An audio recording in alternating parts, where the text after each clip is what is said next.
Salut, je m'appelle Christelle, ici de la chaîne Académie de la Nouvelle Conscience, au saut du lit, en mode baroude. Alors, j'avais envie de partager mon expérience d'hier, mon expérience un petit peu inconfortable, borderline, je dirais. C'est la deuxième fois dans toute ma vie de pratiquante de Via Ferrata. Donc, pour celles et ceux qui ne me connaissent pas, je suis un être né éveillé et illuminé depuis 2012 qui en parallèle est une sportive du dimanche, mais une sportive quand même. J'ai été sportive de haut niveau quand j'étais plus jeune en ski alpin et j'ai pratiqué toutes sortes de sports tout au long de ma vie et particulièrement la Via Ferrata, l'escalade et la Via Ferrata. La Via Ferrata, c'est une pratique sécurisée en falaise que je pratique non sécurisée depuis pas très longtemps finalement. J'ai commencé timidement il y a 1 an, j'ai arrêté, puis là j'ai repris depuis quelques mois. Non sécurisée, ça veut dire que je ne m'arnache pas. Dans le cadre de dépassement, de liberté, de transcendance, qui va en parallèle de la conscience universelle qui incarne le corps. À l'image de Alain Robert, qui est un escaladeur en solo. En solo, ça veut dire que c'est un escaladeur qui escalade sans corde.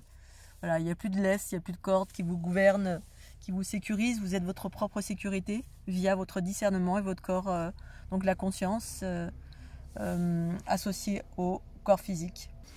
Et donc moi depuis quelques temps je pratique la Via Ferrata de cette façon-là, parce que la Via Ferrata c'est par rapport à l'escalade, je fais aussi de l'escalade solo, c'est-à-dire sans corde, mais de façon très touristique, c'est-à-dire je monte sur des petites voies très faciles, et le temps d'aller m'arnacher, ce qu'on appelle se vacher en escalade, et puis ensuite je fais descendre une corde et je m'auto-assure. Donc c'est vraiment des petites transcendances. On va dire que je ne suis pas une professionnelle en escalade, autant j'ai été à un très haut niveau en ski, mais l'escalade non. Pour autant, je pratique depuis que j'ai l'âge de 16 ans, mais de façon épisodique, j'ai repris vers mes 30 ans, je dirais 30, 40, l'escalade.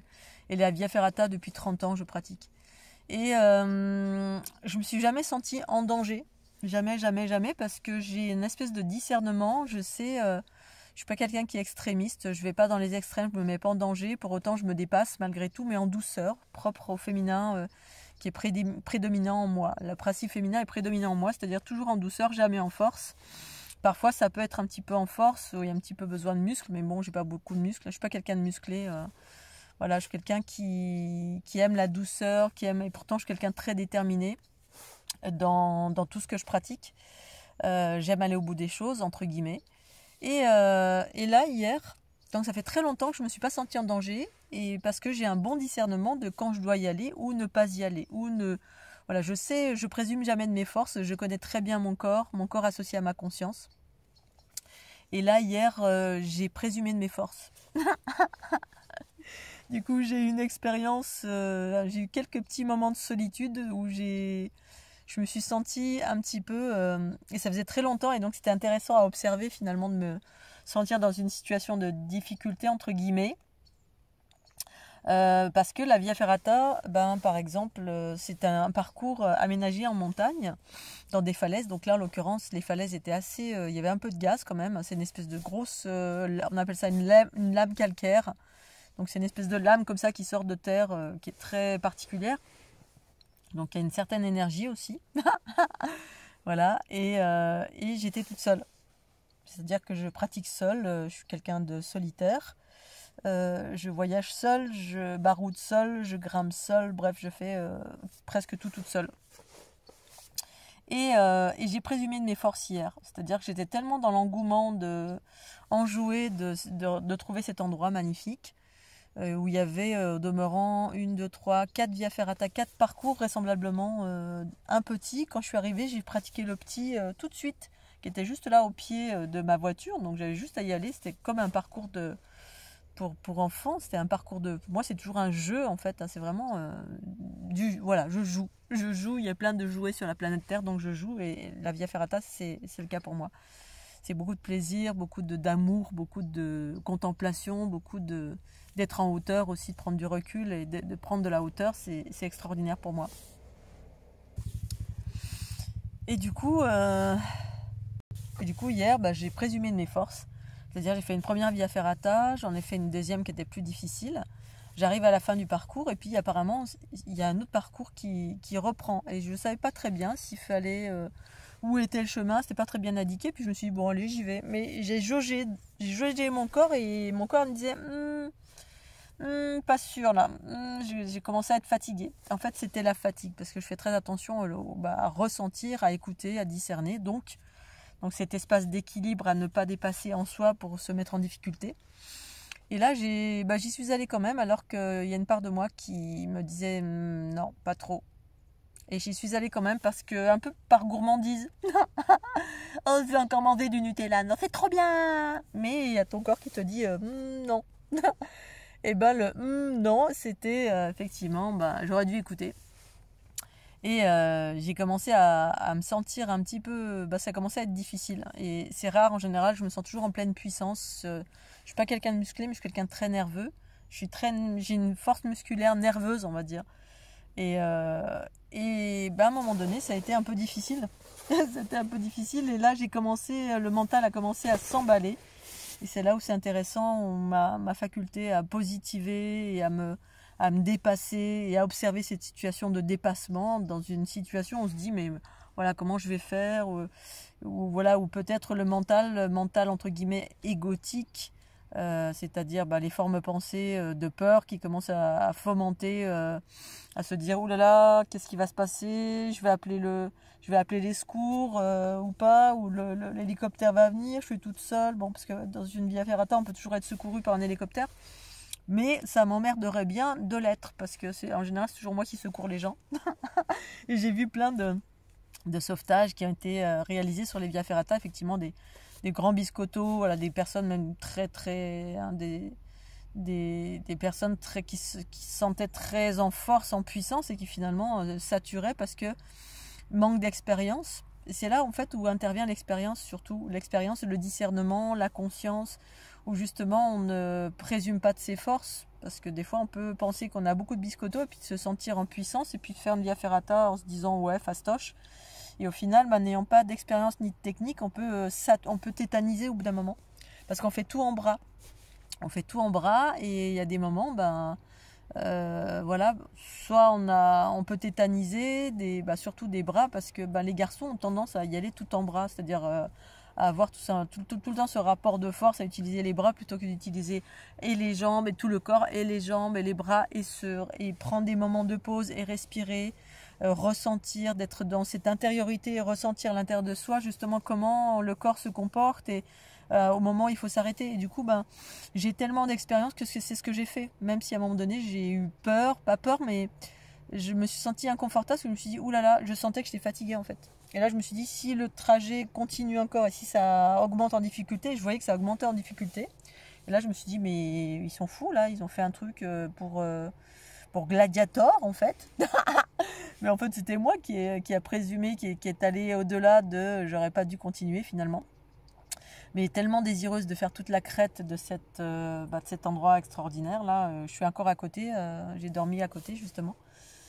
Et c'était intéressant de me mettre en pratique finalement toute cette tonne d'expérience, parce que vous êtes des êtres d'expérience. On pense qu'on n'a pas d'expérience, mais effectivement, certains êtres ont plus d'expérience que d'autres de par leurs plusieurs vies de... Voilà, on a eu plusieurs vies, c'est pas pour rien, on a cumulé des expériences, c'est un peu comme les Highlanders. On a gardé le corps, la conscience, surtout à garder l'expérience du passé, ce qui fait que vous êtes plus doué dans tel ou tel, vous êtes plus... Moi, je suis un vrai chamois, en fait. J'adore le vide, j'ai le pas sûr dans la montagne, en fait, même partout. J'ai le pas sûr, même en mer. J'ai cette capacité à m'adapter, mais parce que je pense que... C'est même pas je pense, j'ai été... Quand on a beaucoup de vie, avoir eu beaucoup de vie, ça veut dire beaucoup d'expérience, ça veut dire beaucoup plus de sagesse, ça veut dire beaucoup plus d'écoute, beaucoup plus d'équilibre. Et ça, c'est super important. Et je pense qu'on a tous ça en nous, en fait, parce qu'on est tous des êtres éternels. On a vécu 40 milliards de vies, quoi que vous en pensiez.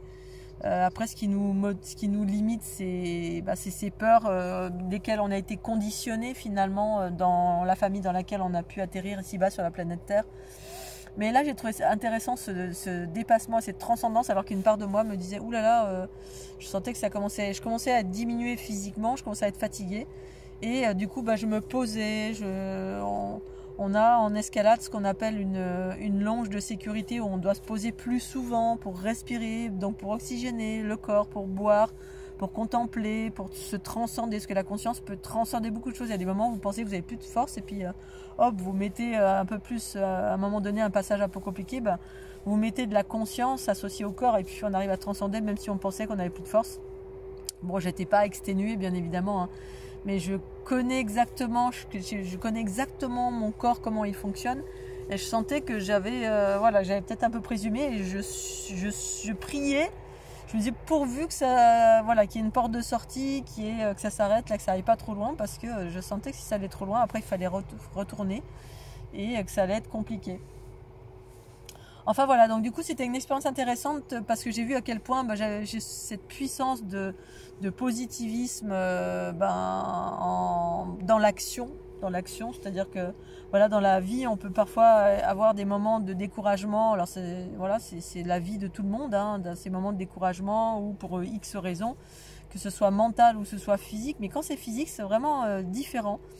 Autant le corps que la conscience peut nous aider à transcender certaines situations par ce positivisme à toute épreuve, qui est vraiment qui sont des leçons de vie et qui vous font sauter les obstacles et dépasser, et autant que parfois abandonner, hein, parce que parfois abandonner c'est bien aussi quand il y a des situations extrêmes. L'abandon est de mise et de bon augure, on va dire. Mais des fois, c'est l'instinct de survie, c'est allez, on y va en positive, allez, tu vas y arriver, respire, écoute, ressens, fais des pauses, tout va bien se passer. Et puis vraiment mettre la conscience dans le corps, jusque dans les orteils, jusque dans les jambes, jusque dans les chevilles, parce que effectivement, quand on est très très fatigué, à un moment donné, on a même du mal à repartir, parce que même au moment donné, le moment où j'ai été sur le plancher des vaches, j'étais content. Je me suis dit, ouf, le plancher des vaches, ça y est, je suis redescendue, hop, là, j'ai vu la fin de la Via Ferrata. J'aurais pu continuer, mais il y avait une porte de sortie. Voilà, j'étais arrivée à la deuxième ou la troisième, je sais même plus où j'étais en fait. Et là, de me dire qu'il faut redescendre, et puis parfois ça peut être difficile parce qu'on a les jambes qui flageolent comme ça là. Et là, de mettre de la conscience, c'est-à-dire être vraiment focus dans les jambes, dans les chevilles, pour que ça tienne, et d'encourager le corps. Toute votre conscience associée au corps, c'est une telle puissance, vous imaginez même pas. Et ça, c'est des leçons de vie parce que ça vous permet de dépasser plein de situations et de transcender plein de situations et d'avancer et d'être dans cette liberté du quotidien à travers plein de circonstances. Et ça permet, c'est vraiment ça, c'est une liberté à travers une transcendance, comme le fait de barouder, dormir toute seule, escalader seule, bref. Pour une femme, c'est pas évident, même pour un homme, c'est pas toujours évident, mais pour une femme, ça l'est moins. Et du coup, moi, je trace ce chemin pour moi et par extension pour l'ensemble. Voilà, c'était un petit partage de l'instant. Je vais continuer mes aventures. Donc, c'est mes vacances en ce moment, même si je fais toujours des soins. Alors là, si vous voulez prendre rendez-vous, même quand je suis dans la nature, en baroudage, je fais des soins si besoin. C'est encore mieux que d'être en intérieur, parce que je suis dans des endroits sublimes. Dans la nature, là, je suis dans un champ d'oliviers et dans un endroit assez puissant qui avait besoin d'équilibre et entre les énergies féminines et masculines. Donc je suis dans un endroit qui s'appelle Buis-en-Baronnie, et il y a une espèce de petite chapelle, et il y avait besoin d'équilibre parce que tous mes voyages, quand je suis en vacances, aux yeux de la création que je suis, créatrice que je suis jamais en vacances. Je suis toujours en train d'équilibrer quelque chose. Et là, apparemment, il y avait quelque chose à équilibrer. Je pense que c'est pour ça que j'ai vécu ce moment, où il y avait besoin d'y aller. Et c'est ce que j'ai fait, j'y suis allée. Et je suis en vie. Youpi. Allez, je vous embrasse bien fort. À tout bientôt.